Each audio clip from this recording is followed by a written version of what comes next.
Thank you, Your Honor.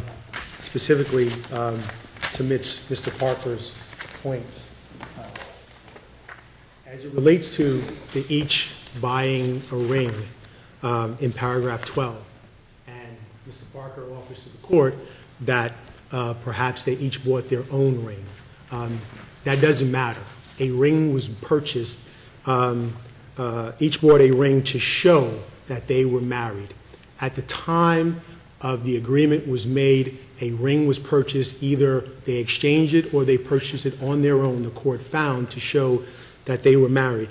And as it relates to whether they moved in first and then purchased the ring or purchased the ring before, I would just leave it to the court to examine how it is written.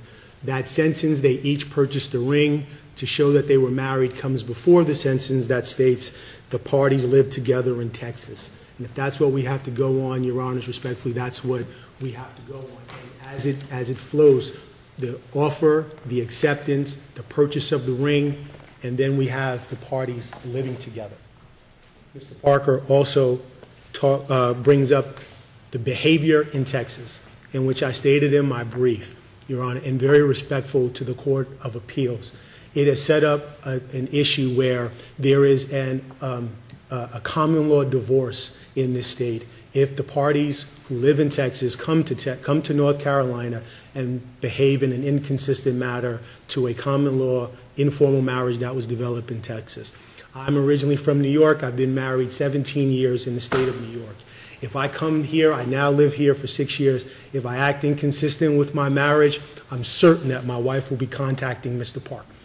I cannot do that at all.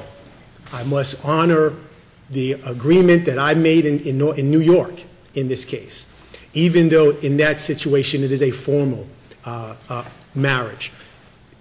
Texas does not distinguish between formal and informal. Once it is found, it is there, and one has to then, the only way a common law marriage is dissolved is by death or court decree.